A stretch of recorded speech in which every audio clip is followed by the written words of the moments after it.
Eee, Baik. Assalamualaikum warahmatullahi wabarakatuh. Pada video kali ini saya akan menjelaskan, eee, berdasarkan exploratory data analisis EDA yang di mana di sini, ada yang pertama yaitu ada persiapan dan pemahaman data, dan di sini terdapat.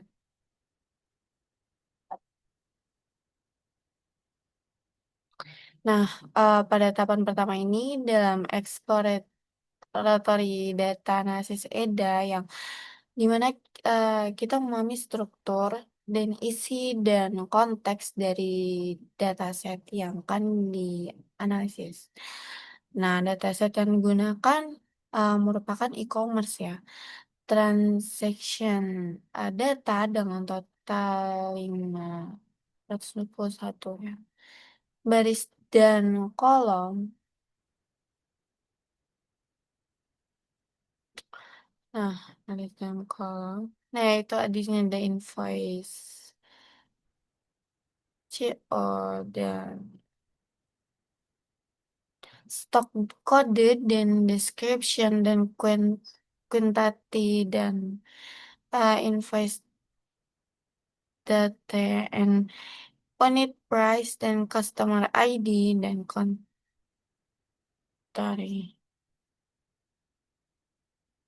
Ini. Nah, proses ini dimulai dengan mengimpor si dataset ke dalam lingkungan Python yang dia menggunakan pustaka yaitu kode pandas. Nah, setelah itu dilakukan pemeriksaan struktur data shape. Nah, tipe data setiap di kolom seperti dat path yang serta tampilannya awal tuh 5 baris. Pertama, untuk mendapatkan gambar umum si isi dataset. Nah, dari hasil observasi yang kita ketahui bahwa kolom quantity, unit price, dan customer ID memiliki tipe numerik, yang sedangkan description dan country ini bertipe kategorikal seperti kolom invoice eh, data ya, yang memiliki tipe data waktu seperti data time. Nah, selain itu ditemukan juga adanya nilai kosong.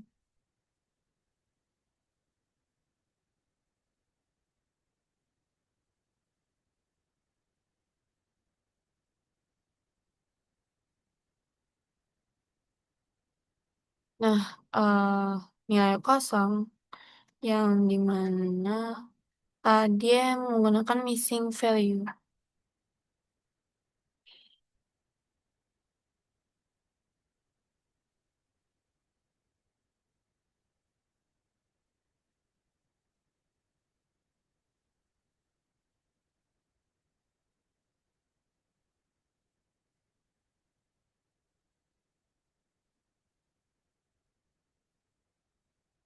Nah, yang terutama pada si kolom customer ID dan description.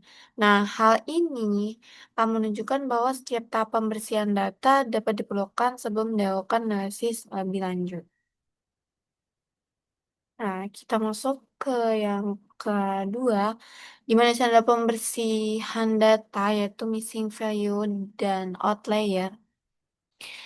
Nah, pembersihan data ini bertujuan untuk memastikan kualitas data yang baik dan menghindari hasil analisis yang bias. Nah, proses ini meliputi tiga bagian utama, yaitu penanganan missing value yang nilai kosong pada kolom numerik seperti quantity dan unit price dan customer ID yang akan digunakan eh, yang akan diganti menggunakan nilai median ya. Nah, karena median ini lebih stabil terhadap data ekstrim. Nah, sedangkan untuk kolom kategorial seperti description and country, di mana nilai kosong itu dapat diisi menggunakan modus nilai yang paling sering muncul.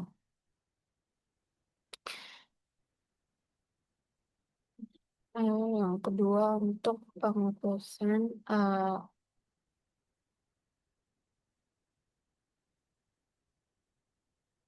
duplikat.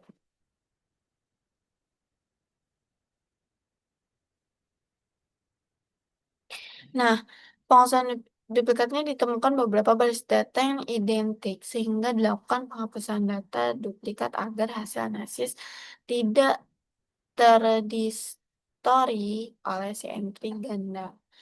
Yang ketiga itu untuk penanganan outlier.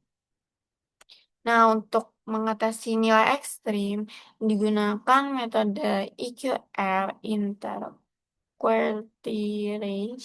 Tentang EQR ini dihitung dari kuartil pertama Q1 hingga kuartil ketiga. Nah, nilai di luar batas bawah seperti Q1 -1,5 bintang QR. Nah, di mana dan batas atas ini seperti Q3 tambah 1,5. Nah, itu dianggap sebagai outlier yang disesuaikan untuk menggunakan si teknik eh, clippingnya yang ke atas normal.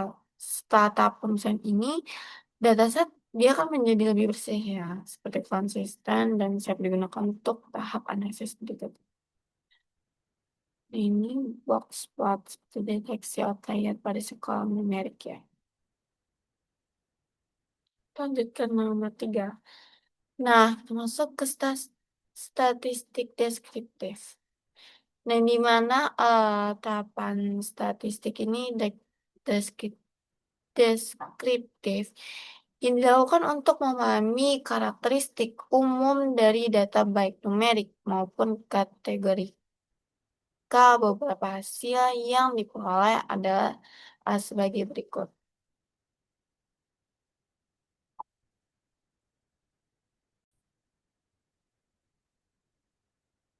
Nah, setelah beberapa dari hasil yang diperoleh dari sebagai berikut, pada si nilai rata-rata ini seperti main call eh seperti main kolam tadi yang sekitar 10 yang menunjukkan bahwa mayoritas transaksi ini memiliki jumlah pembelian yang relatif kecil.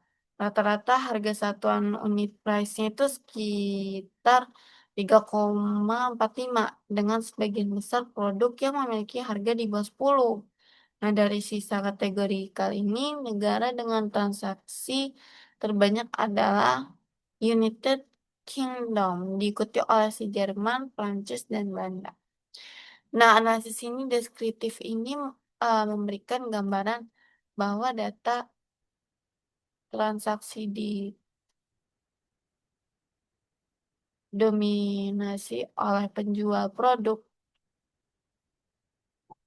harga rendah dengan volume pembelian kecil hingga menengah dan pelanggan mayoritas berasal dari kawasan Eropa Barat.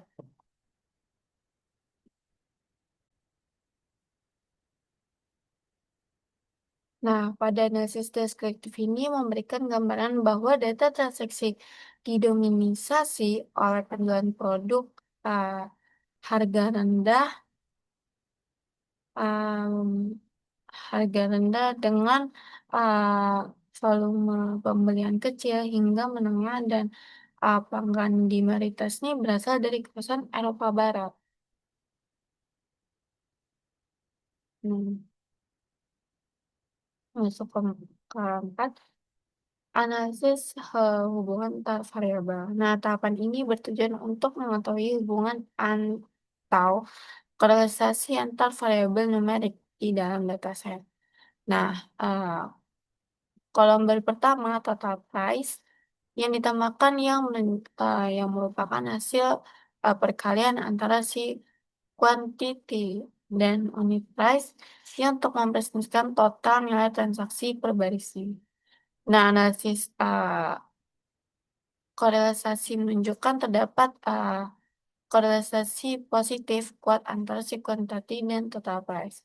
Yang berarti semakin banyak ya jumlah barang yang dibeli, semakin tinggi nilai transaksi yang dihasilkan. Nah, polarisasi antara unit price ini dan kuantitas ini relatif rendah ya. Dia menandakan bahwa harga produk tidak selalu berbanding berbalik dengan jumlah pembelian. Nah, di mana ada visualisasi heat map, polarisasi yang memperkuat temuan ini dengan warna merah menunjukkan hubungan kuat antar variabel dan warna biru yang menunjukkan hubungan yang lemah.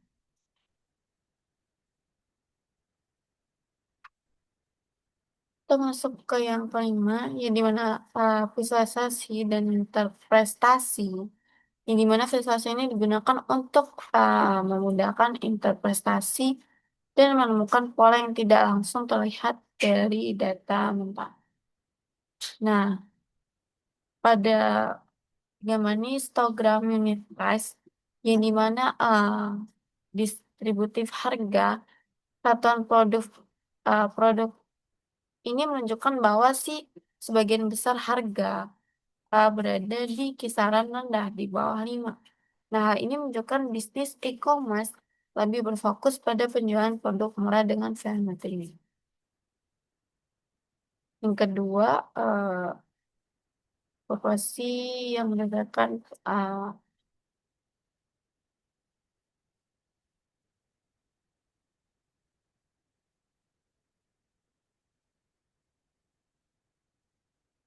dimana di sini grafik batang ya, yang menunjukkan bahwa Netking dong menyumbang pendapatan tertinggi secara signifikan dibanding dengan negara lain. Hal ini membuktikan bahwa pasar utama di e-commerce berada di India.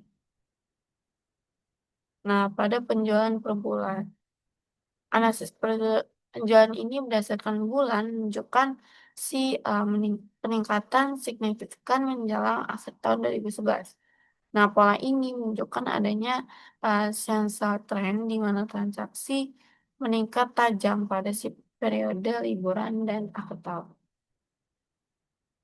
Nah, berdasarkan hasil eksploran data analisis EDA dapat disimpulkan bahwa data set e-commerce terdiri dari 541 ini transaksi yang mayoritas berasal dari United Kingdom. Data berhasil dibersihkan dari missing value, duplikat, dan outlier uh, dengan menggunakan median modus dan metode EQR, dan korelasi positif yang ditemukan antara si jumlah pembeli yang kuantitatif dan nilai transaksi total price dan penjualan meningkat di akhir bulan di akhir tahun yang menunjukkan adanya pola musiman personal pattern.